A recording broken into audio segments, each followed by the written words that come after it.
नमस्कार, मैं Shivani Raturi Hind India news में आपका स्वागत करती हूं, जिसमें आप जानेंगे देश की 10 बड़ी सियासी खबरों के बारे में। हरियाणा में सैनी का मास्टर स्ट्रोक, गृह और वित्त पर सीधी पकड़ से सत्ता पर मजबूत शिकंजा। जी हां, हरियाणा की राजनीति में नया पावर प्ले देखने को मिला है, जहां मुख्यमंत्री नायाब सिंह सैनी ने गृह और वित्त जैसे महत्वपूर्ण विभाग अपने पास रखकर सत्ता पर पकड़ मजबूत कर ली है। इन विभागों पर सीधा नियंत्रण प्रशासनिक शक्ति बढ़ाने के साथ आगामी चुनावों के लिए रणनीतिक तैयारी का हिस्सा माना जा रहा है। सैनी समुदाय से जुड़े नायाब सिंह सैनी का यह कदम न केवल उनकी राजनीतिक स्थिति को सुदृढ़ करता है, बल्कि पार्टी और विपक्ष को भी एक सख्त संदेश देता है। हालांकि विपक्ष ने सत्ता के केंद्रीकरण की आलोचना करते हुए लोकतांत्रिक संतुलन में कमी बताया। चलिए रुक करते हैं दूसरी बड़ी खबर पर। बिहार उपचुनाव में आरजेडी पर पी फैक्टर का वार, बेलांगल से रामगढ़ तक हिली सियासी जमीन। जी हां, बिहार उपचुनाव में पी फैक्टर ने लालू यादव की पार्टी राष्ट्रीय जनता दल की रणनीति को मुश्किल में डाल दिया है। पालीगंज, बेलागंज और रामगढ़ जैसे सीटों पर जातीय समीकरण, स्थानीय मुद्दों के चलते पार्टी को कड़ी चुनौती मिल रही है। गठबंधन के भीतर तालमेल की कमी और वोटों के बंटवारे ने आरजेडी के प्रदर्शन पर ग्रहण लगा दिया। रुक करते हैं आज की तीसरी बड़ी खबर पर। राम गोपाल यादव की सीजेआई पर विवादास्पद टिप्पणी, राजनीति में मचा हंगामा। जी हां, समाजवादी पार्टी के सांसद राम गोपाल यादव ने हाल ही में भारत के मुख्य न्यायाधीश जस्टिस चंद्रचूड़ सिंह के खिलाफ विवादास्पद टिप्पणी की है, जिससे राजनीतिक माहौल गर्मा गया है। उनके द्वारा कहे गए अपशब्दों की न्यायपालिका की गरिमा को ठेस पहुंचाई है और विपक्षी दलों ने उनकी निंदा की है। जी हां, इस विवाद के चलते सपा में आंतरिक कलह की आशंकाएं भी बढ़ गई। चलिए रुक करते हैं आगे की खबरों पर। नीतीश कैबिनेट की बैठक, दिवाली और छठ पूजा पर महत्वपूर्ण योजनाओं पर चर्चा। जी हां, नीतीश कैबिनेट की बैठक कल होने वाली है, जिसमें दिवाली और छठ पूजा से संबंधित कई महत्वपूर्ण एजेंडों पर चर्चा की जाएगी।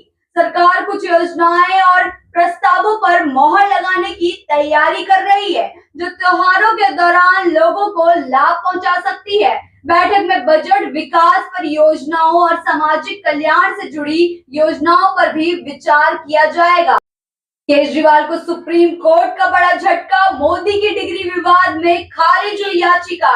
जी हां, दिल्ली के मुख्यमंत्री अरविंद केजरीवाल को सुप्रीम कोर्ट से एक बड़ा झटका मिला है, जब कोर्ट ने उनके द्वारा प्रधानमंत्री नरेंद्र मोदी की डिग्री की प्रामाणिकता को चुनौती देने वाली याचिका को खारिज कर दिया। रुक करते हैं आज की अगली खबर पर। बहराइच हिंसा का नया मोड़, भाजपा विधायक ने दर्ज कराई एफआईआर, राजनीति में मचा हड़कंप। जी हां, बहराइच में हुई हिंसा के मामले ने तूल पकड़ लिया है, जहां अब भाजपा विधायक ने एफआईआर दर्ज कराई है। इसमें भाजपा नगर अध्यक्ष समेत 7 लोगों को नामजद और कई अज्ञात व्यक्तियों पर केस दर्ज किया गया। इस घटना ने न केवल पार्टी के भीतर तनाव बढ़ा दिया है, बल्कि प्रशासनिक और राजनीतिक हलकों में भी हड़कंप मचा दिया है। पुलिस जांच तेजी से आगे बढ़ रही है, जबकि विपक्ष ने इसे भाजपा की अंदरूनी कलह का नतीजा बताया। अगली खबर दिल्ली से। दिल्ली में डकैती का सनसनीखेज खुलासा, मेरठ के हेड कांस्टेबल के घर से बरामद हुए करोड़ों। जी हां, दिल्ली में हुई एक डकैती ने पुलिस के सामने नई चुनौती पेश की, जब जांच में मेरठ के एक हेड कांस्टेबल के घर से बड़ी मात्रा में नकद धनराशि बरामद हुई। पुलिस ने डकैती की वारदात की गहराई से छानबीन की और सुरागों के आधार पर हेड कांस्टेबल के घर पहुंची, जहां उन्हें संदिग्ध तरीके से रखी गई नकद मिली। प्रारंभिक जांच में पता चला कि यह पैसे डकैती के मुख्य आरोपी के थे, जो हेड कांस्टेबल के करीबी संबंध में थे। पुलिस ने इस मामले में आरोपी को गिरफ्तार कर लिया और डकैती की पूरी साजिश का पर्दाफाश करते हुए इस मामले में व्यापक जांच की योजना बनाई। उद्धव का प्लान बी, कांग्रेस के खुलासे से एमबीए में सियासी भूचाल। जी हां, महाराष्ट्र की राजनीति में हलचल तब बढ़ गई जब कांग्रेस ने दावा किया कि उद्धव ठाकरे प्लान बी पर काम कर रहे हैं, जिससे महाविकास अघाड़ी में अंधन के कयास लगाए जा रहे हैं। गठबंधन में सीट बंटवारे और राजनीतिक भविष्य को लेकर असहमति की अटकलों के बीच वैकल्पिक रणनीति अपनाने की खबरों ने सियासी माहौल को गर्मा दिया है। यह कदम आने वाले चुनावों में एमबीए के समीकरणों और सत्ता संतुलन को प्रभावित कर सकता है। रुक करते हैं आज की अगली बड़ी खबर पर। दिल्ली एनसीआर में ग्रैब टू लागू, जाने बाहर निकलने से पहले कौन से नियम है जरूरी। दिल्ली में बढ़ा प्रदूषण का स्तर, 300 के पार पहुंचा एक्यूआई। दिल्ली एनसीआर में वायु गुणवत्ता में गिरावट के कारण ग्रैब टू लगा दिया गया है। इसके तहत निर्माण गतिविधियों, खनन और ट्रकों की आवाजाही पर रोक लगा दी गई है। जी हाँ, और स्कूलों को भी बंद करने के निर्देश दे दिए गए हैं, जिसके कारण नागरिकों को सलाह दी गई है कि वे बाहर निकलते समय मास्क पहने और हवा की गुणवत्ता को ध्यान में रखते हुए अपनी गतिविधियों की योजना बनाएं।